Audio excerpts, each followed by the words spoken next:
Students, I'm Bhajan and welcome to my channel Biogene again. And आज हम बात करने वाले हैं about the proteins.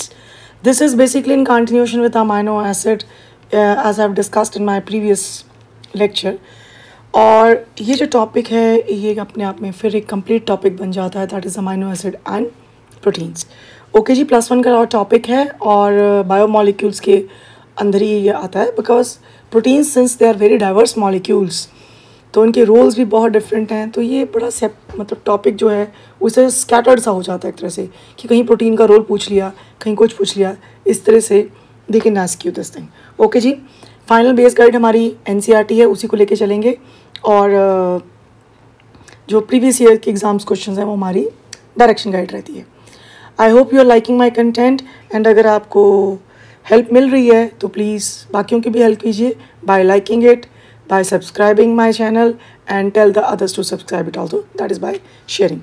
Okay जी, let's start with this. तो structure of proteins पे बात करते हैं. NCERT +1 की खुली हुई है and proteins as mentioned earlier are heteropolymers. So they are heteropolymers containing the strings of amino acid. Structure of molecules means very different things in different context. In organic chemistry में अगर मेरे को NaCl का formula लिखना है तो उसको 2D formula बोला जाएगा. बेंजीन रिंग लिख रही हूँ, लेकिन हम फिज़िक्स की बात कर रही हूँ तो फिज़िक्स में you give the 3D formula. लेकिन जब हम बात करते हैं बायोलॉजी की तो बायोलॉजी डिस्क्राइब करती है 4 लेवल्स पे, यानी कि क्वाटनरी स्ट्रक्चर तक वो बात करती है. तो कहता है NaCl and MgCl2 that is magnesium dichloride. Organic chemistry 2D formulas लिखती है, 2 डायमेंशनल फार्मूलाज जैसे कि benzene, naphthalene. Physicist conjecture of the 3 dimensional views of the molecular structures while biologists describe the protein structure at 4 levels. तो सबसे पहले बात कर रहे हैं जी प्राइमरी स्ट्रक्चर की. The sequence of amino acid, that is a positional information in a protein, which is the first amino acid, which is the second, and so on, is called as primary structure. अगर एक protein को एक imagine एक line की तरह कीजिए तो आपके पास left hand is called as the N terminal and right hand is called as the C terminal.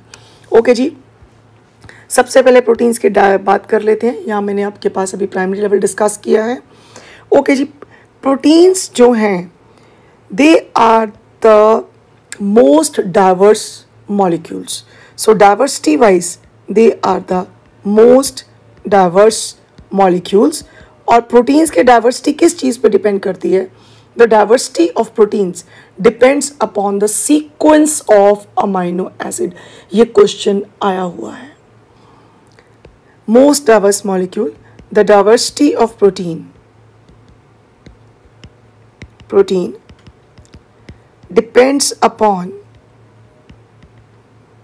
the sequence of amino acids in a given polypeptide chain.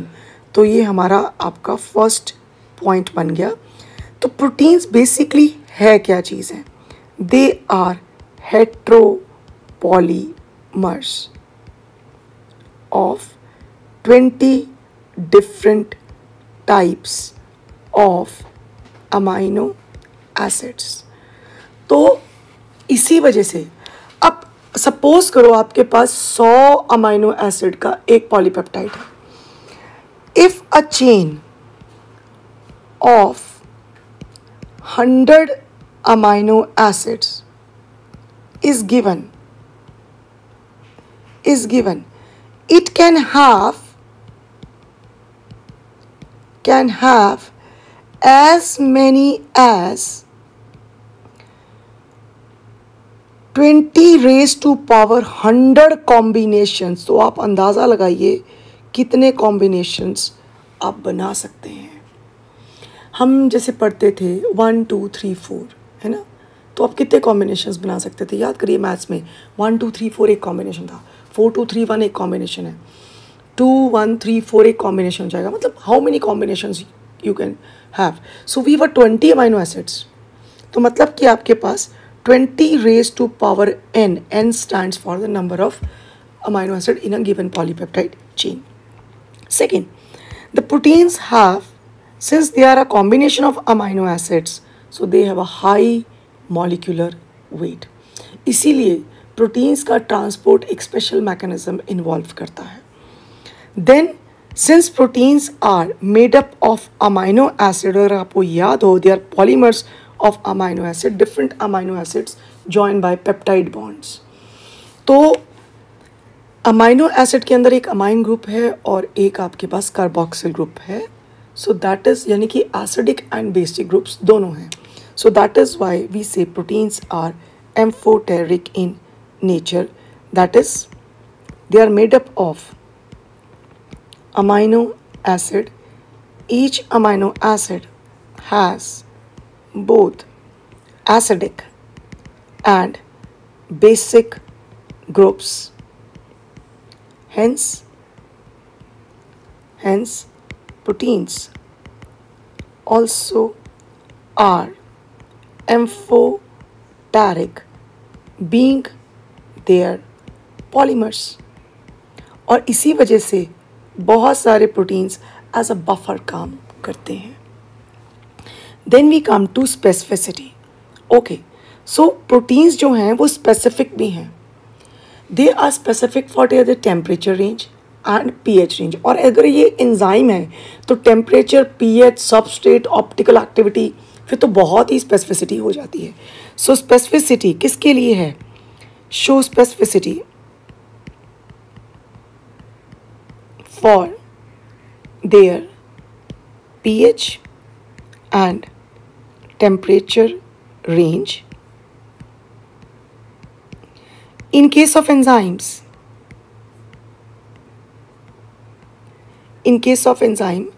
specific for pH, temperature range, ये तो है ही है. अपनी pH और temperature range के लिए तो वो specific हैं ही. Also for substrate and optical activity, उसके हिसाब से भी उनके अंदर स्पेसिफिसिटी आती है. अगर ये प्रोटीन एंटीबॉडी है तो आप ये सोचिए, this is very specific for its particular antigen. तो स्पेसिफिसिटी कई टर्म्स में आपकी डिफाइन हो सकती है. Then proteins they open up, because proteins ज़्यादातर फोल्डेड स्ट्रक्चर अपनी नेटिव स्टेट मतलब जिस स्टेट में ये नेचर में एग्जिस्ट करते हैं, तो जो प्रोटीन का स्ट्रक्चर खुल जाता है दैट इज़ कॉल्ड डीनेचुरेशन. आपने देखा होगा जब आप एग बॉयल करते हैं तो एग में जो एल्ब्यूमिन पार्ट, उसका वाइट कलर का लिक्विड पार्ट है, फिर येलो कलर का पार्ट है, बॉइलिंग के बाद वो जम जाते हैं, चेंज हो जाते हैं, सॉलिडिफाई हो जाते हैं. अब जितना मर्जी पानी डाल लो वो वापस नहीं होने वाले.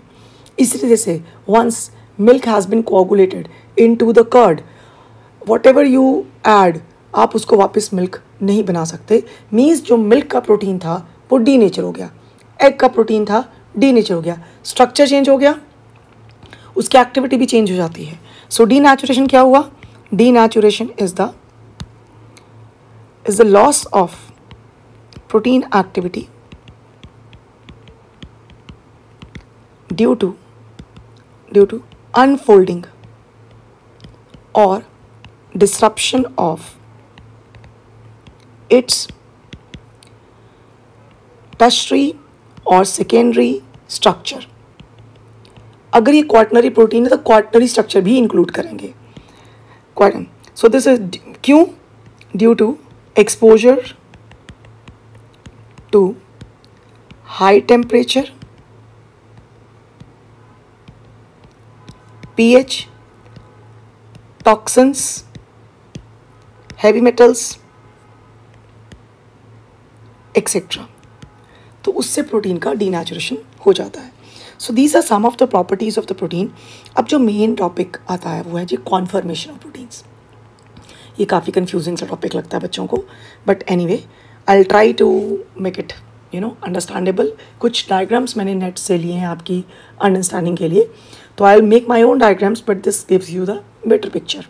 Okay, so conformation of protein. Conformation का मतलब क्या होता है? अरेंजमेंट इन द स्पेस, कि स्पेस में कोई चीज़ कैसे शेप ले रही है, ये किस तरह का उसका स्ट्रक्चर बन रहा है. तो that is called as the conformation. सबसे पहले we will talk about the primary structure of the protein. It is the linear sequence of amino acids in a given polypeptide chain. It suggests the number, order, or I can sequence and type of amino acids in the given chain. और अगर एक line में बोलूँ तो primary structure suggest you about the positional information. तो वो आपको क्या बता रहा है? It is giving you the positional information. What is positional information? कौन सा अमाइनो एसिड कहाँ है, कौन सा पहला, कौन सा दूसरा, कौन सा तीसरा. अगर आपको कोई प्रोटीन बताना है कि ये कैसा होगा, उसके लिए आपको हर एक अमाइनो एसिड पता होना चाहिए, उसकी पोजीशन, उसका सीक्वेंस, हर चीज़ पता होनी चाहिए. Then you will going to tell कि ये क्या बनेगा, ये क्या बनने वाला है, ये कोई स्ट्रक्चर प्रोटीन बनने वाला है, ये कोई स्टोरेज बनने वाला है, ये कोई एंजाइम बनने वाला है. यानी ये बात डिसाइड हो जाती है प्राइमरी स्ट्रक्चर के अंदर ही. तो पोजिशनल इंफॉर्मेशन ये आपको देता है. दूसरा जो स्पेसिफिसिटी है, स्पेसिफिसिटी प्रोटीन का जो स्पेसिफिसिटी, इसने क्या बनना है. Specificity of protein is given by primary structure. यानी वो प्राइमरी स्ट्रक्चर में ही उसकी स्पेसिफिसिटी डिसाइड हो जाती है कि this is going to be what. जैसे कि एक एग्जांपल बताती हूँ, जायगॉट के अंदर ये बात डिसाइड हो जाती है कि इस बच्चे की आंखें कैसे होंगी, इसका रंग कैसा होगा, इसकी हाइट कैसे होगी, इसमें कौन कौन से फीचर्स होंगे. ये बात डिसाइड हो जाती है आपकी जायगॉट में ही. था क्या जायगॉट में 46 क्रोमोसोम्स. तो ये उसका जो बेसिक प्लान है, यानी ब्लूप्रिंट है, वो यहीं डिसाइड हो गया जैसे वहाँ हो जाता है. Okay, so this is giving you the positional information. Now if we imagine protein as a straight line, then by convention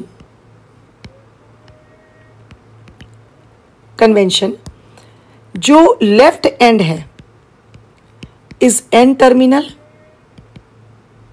and जो राइट एंड है वो इसका सी टर्मिनल कहलाता है. अब आप देखिए क्यों. This is the linear sequence of amino acids. ये है जी इसका primary structure. This terminal is called as C terminal and this is called as the N terminal. उसका रीज़न बता देते हैं. जब हम दो अमाइनो एसिड्स को जोड़ते हैं, लेट्स से मैंने यहाँ पे दो अमाइनो एसिड को जोड़ा, ये CH ग्रुप, ये H, ये NH2, ये दूसरा NH2. Okay, I will write it like this, R2H, और ये हमारा आ गया CH, कार्बोक्सिल ग्रुप. अगर मुझे इसको जोड़ना है तो I need to remove water. तो जब मैं वाटर रिमूव करूँगी तो ये मेरा स्ट्रक्चर कुछ इस तरह का आ जाएगा.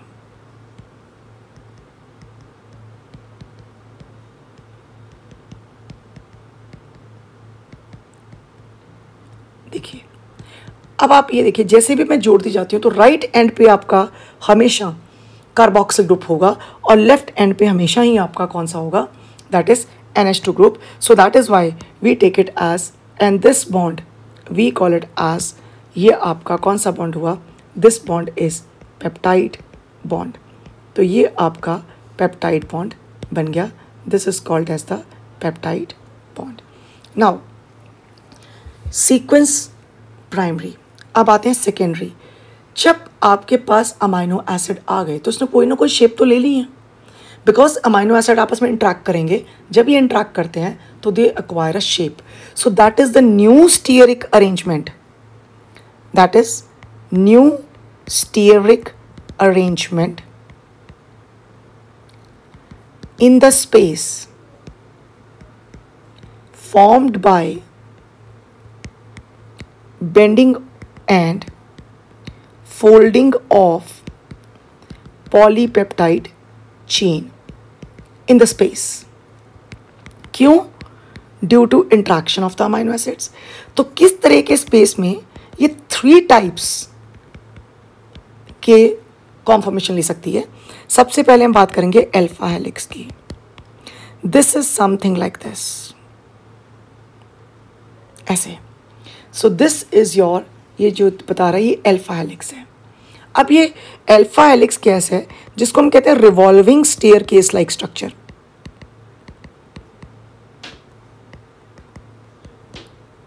कैसे? और जो कॉइल्स क्रिएट होते हैं, कॉइल्स क्यों बन रहे हैं इसके अंदर? अब यहाँ पे ये रैंडम कॉइल है, इसका मतलब यहाँ कॉइलिंग नहीं, ज़रूरी नहीं है सारे स्ट्रक्चर में कॉइलिंग हो। और जो कॉइल्स आ रहे हैं, what is I mean coil कहाँ आ रहे हैं? जो कॉइल्स आ रहे हैं वो क्यों आ रहे हैं? Due to formation of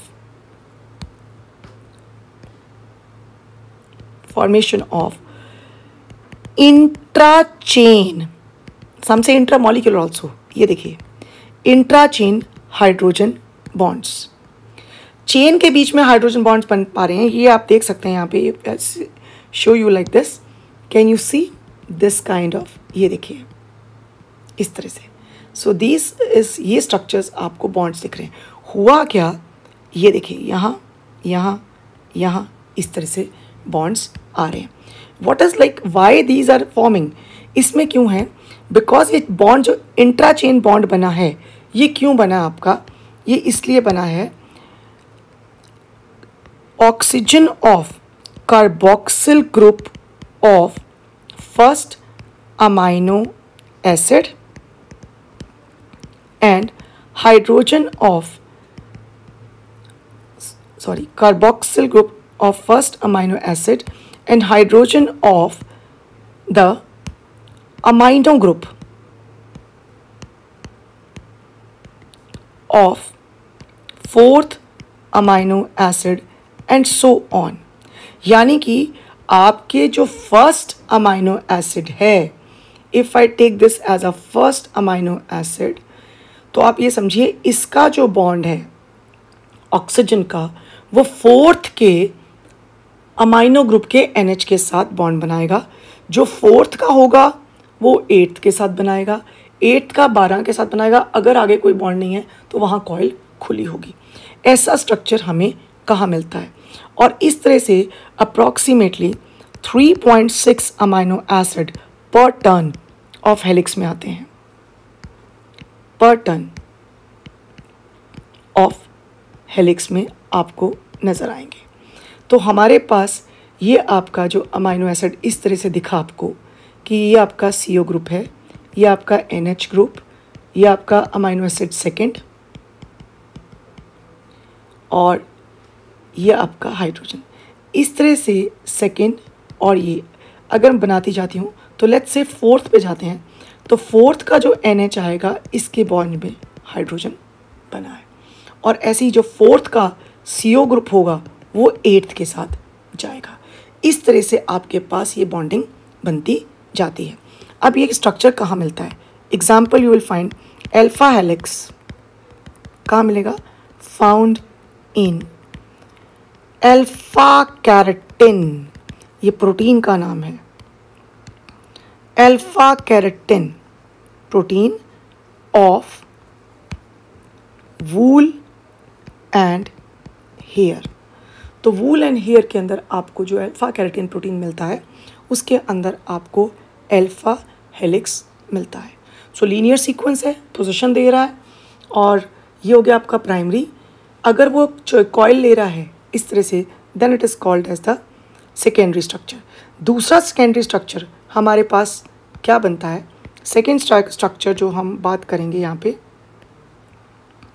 I will talk about the secondary structure. This is the beta pleated sheets. Now what are the beta pleated sheets? Beta pleated sheets क्या हैं कि it is the again arrangement आ गया, the hydrogen bond occurs, bonds occur between oxygen of carboxyl group same वही रहेगा, and hydrogen of amino group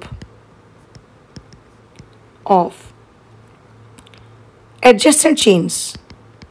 adjacent chains मतलब कि इस तरह से आपकी एक चेन आ गई, ऐसे आपकी दूसरी आ गई, इसके बीच में यहाँ आपका मान लो ये बॉन्ड है और ये आपका NH, इस तरह से आपका हाइड्रोजन बॉन्ड बनता है। सो ये जो बॉन्ड बन रहे हैं यानी कि ये बन रही हैं आपकी इंटर चेन, और I can say inter molecular hydrogen bonds. अगर तो ये चेन का एन टर्मिनल C ये पैरेलल चेन्स हो गई, और अगर ये चेन इस तरह से है N, उसके बाद C, फिर N, अगर इस तरह से चेन्स चल रही हैं तो these are called as anti parallel chains. तो ये पैरेलल हो गई, ये आपकी एंटी पैरेलल। पैरेलल स्ट्रक्चर आपको मिलता है beta carotene of wool and reptilian clause, और एंटी पैरेलल आपको स्ट्रक्चर मिलता है फाइब्रोइन प्रोटीन ऑफ सिल्क में। तो that is beta pleated sheets. So these two structures alpha helix and beta helix both are given by Linnaeus Pauling। तो दोनों structure आपके Linnaeus Pauling ने दिए थे। एक तीसरा स्ट्रक्चर भी आता है हमारे पास, that is what you call the collagen helix. तो कोलेजन हेलिक्स वाला जो स्ट्रक्चर है, ये स्ट्रक्चर भी आपके पास सेकेंडरी के अंदर आएगा। तो third structure what I will discuss is the collagen helix. This is commonly called as tropocollagen, and this was given by G. Ramachandran.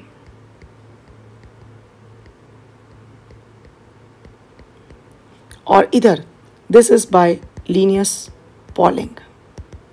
Same way, alpha is also by Linnaeus Pauling. उन्होंने ये structure दिया था।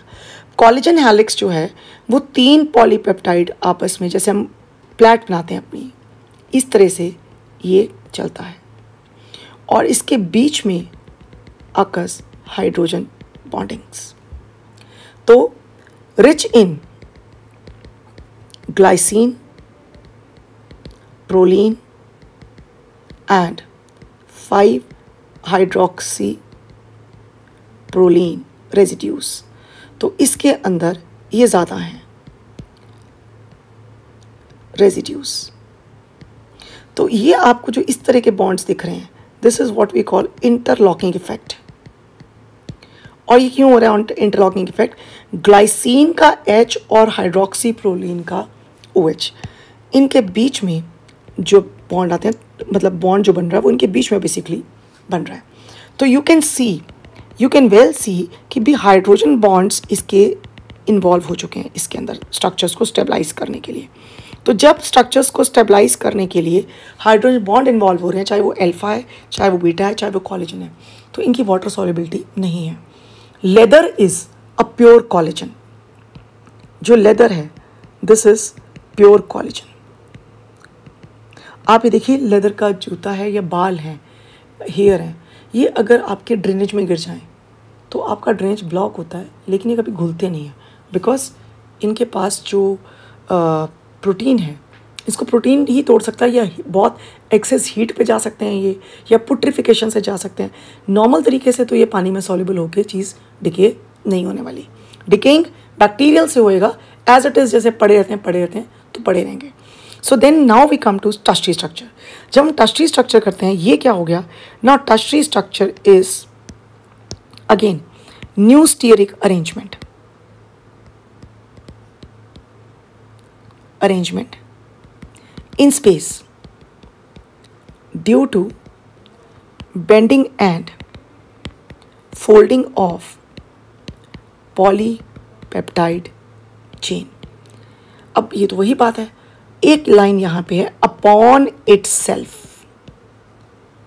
जब वो अपने ऊपर ही bend and fold कर जाती है। ये देखिए, ये हमारे पास चेन चल रही थी, ये देखिए कैसे किस तरह के बॉन्ड्स इसमें इन्वॉल्व। नो बॉन्ड्स इन्वॉल्व्ड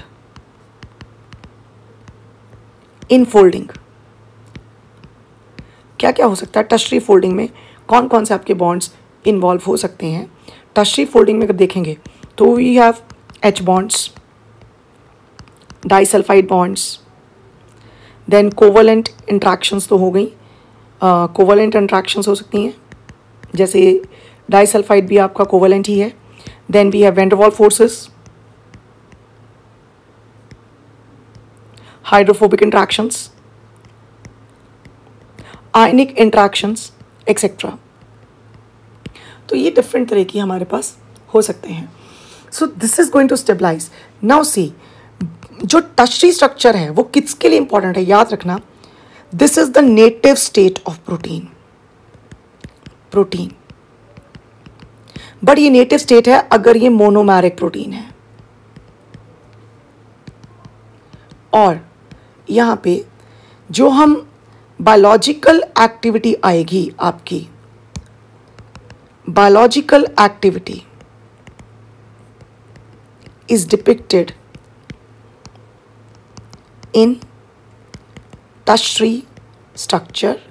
मैं फिर बोलूँगी, बायोलॉजिकल एक्टिविटी तभी आती है अगर ये मोनोमेरिक प्रोटीन है, यानी सिंगल स्टैंडर्ड प्रोटीन है। अगर ये मल्टीमेरिक प्रोटीन है तो फिर क्वाटनरी में आएगी, टर्शरी में नहीं आएगी।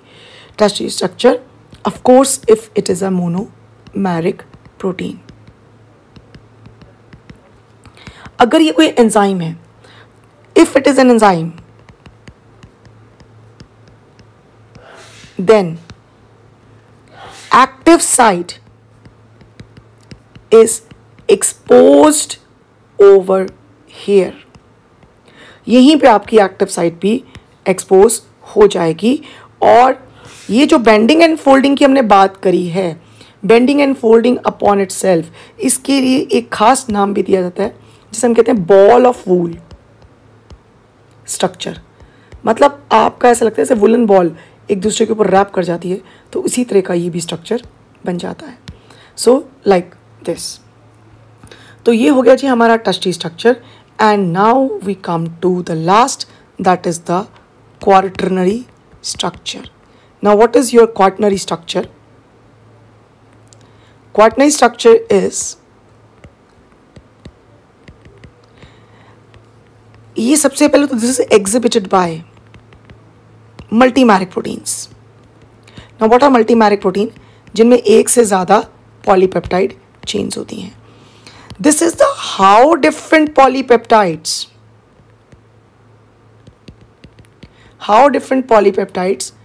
arrange themselves in the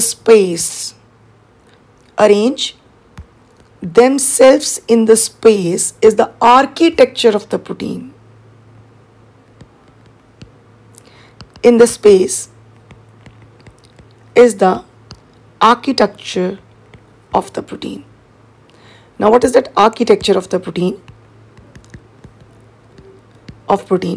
यानी कि ये जो चेन्स हैं, दैट इज कैसे अपने आप को स्टेबल कर रही हैं। स्फीयर की फॉर्म में हो सकती हैं, क्यूबॉइड की फॉर्म में हो सकती हैं, लीनियर अरेंजमेंट हो सकता है, कुछ भी हो सकता है। यहाँ मेरे पास एक बहुत टिपिकल एग्जाम्पल है। Example is hemoglobin. Hemoglobin has 4 chains, 1, 2, 3, 4. Yani this is alpha, second alpha, beta and how these chains are arranging themselves. Basically weak interactions होती हैं जो हाइड्रोफोबिक या वैन डर वाल्स फोर्सेस जो उसको स्टेबलाइज कर लेते हैं। तो how these chains, अब जैसे ये chains एक क्यूबॉइड की फॉर्म में यहाँ पे आ रही हैं, how these chains are arranging themselves in the space is the architecture or you can say quaternary structure of protein. Her chain अपने टर्शरी में है और उसके बाद फिर वो सारे इकट्ठे आए तो बना आपका क्वाटरनरी स्ट्रक्चर। ये इसका नेटिव स्टेट है।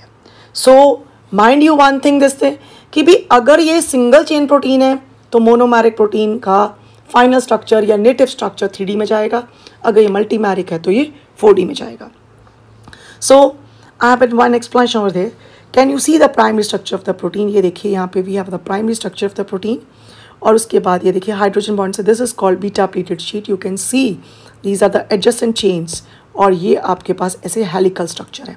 नाउ ये हेलिकल स्ट्रक्चर है, तो ये हेलिकल स्ट्रक्चर फर्दर आपका बेंड और फोल्ड हो रहा है, तो you can see this is further bending and folding, और इस तरह से वो कौन सा स्ट्रक्चर आ रहा है? Tertiary structure. आपके पास जो प्राइमरी स्ट्रक्चर में this is your peptide bond, ये आपका पेप्टाइड बॉन्ड है। इस तरह से आपको डाइसल्फाइड बॉन्ड्स भी मिल सकते हैं, क्योंकि जहाँ पे सल्फर कंटेनिंग अमाइनो एसिड आएंगे तो डाइसल्फाइड बॉन्ड्स भी क्रिएट हो जाएंगे आपके। तो यू कैन सी जैसे ये स्ट्रक्चर में फोल्डिंग हो रही है, प्लेटेड शीट्स हैं, ये आपके पास अल्फा है, डाइसल्फाइड ब्रिजिंग आपको दिखाई गई है, hydrogen bond, hydrophobic interaction, disulphide bridge, polypeptide, ये टर्शियरी फोल्डिंग हो रही है, और ये फाइनली टर्शियरी फोल्डिंग के बाद जैसे ये दो चेन्स आपके पास आई हैं, तो किस तरह से अरेंज हुआ, ये आपकी क्वाटर्नरी स्ट्रक्चर है। सो आई होप ये आपको क्लियर थोड़ा सा हुआ होगा, और फटाफट अब जरा टाइम परमिट नहीं कर रहा हमें। सो टाइम परमिट क्या कहता है कि क्या करेंगे यहाँ पे, वो कहता है कि अगर हम चलें स्ट्रक्चर में इस तरह से, तो ये देखिए the first amino acid is also called as N terminal and last is C. Protein thread extended rod की तरह एग्जिस्ट नहीं करता, revolving staircase and some portions are arrange in the coil. एक यहाँ पे ओनली राइट हैंडेड कॉइल्स और helices are observed, यही Ramachandran plot है जो alpha helical right handed helices में आएगा। Other region of protein threads are folded, what is called secondary structure. Long protein chain is also folded upon itself, that is tertiary. और फिर किस तरह से अपने आप को, the manner in which individual polypeptide units arrange with respect to each other is called as the quaternary structure of the protein. जैसे कि हमने 4 सब यूनिट्स में देखा, 2 अल्फा और 2 बीटा किस तरह से अरेंज होती हैं हीमोग्लोबिन के अंदर, और हर चेन को यहाँ पे, एक चेन को हम यहाँ पे प्रोटोमर कहते हैं। So this is all about your structure. So यहाँ पे कुछ क्वेश्चंस दिए हुए हैं आपके लिए। Which of the following protein is found in nail and reptilian claws? I think so you can well come to the answer, that is beta carotene. Alpha carotene of wool exhibit, वैसे तो मुझे तुम भी छोड़ देने चाहिए। So let's एक बता देती हूँ, अब तो मैं शुरू कर चुकी हूँ। अल्फा कैरोटीन ऑफ वूल में आपको नज़र आएगा secondary structure of the protein. तो rest I think so you can do. Please do write your answers in my comment box, और अगर आपको कहीं ऑफलाइन भी कोई आपको गाइडेंस चाहिए तो you can contact my on my social handles और the phone number given just at the beginning of my video, तो आप मुझे वहाँ भी कांटेक्ट कर सकते हैं। Thank you very much.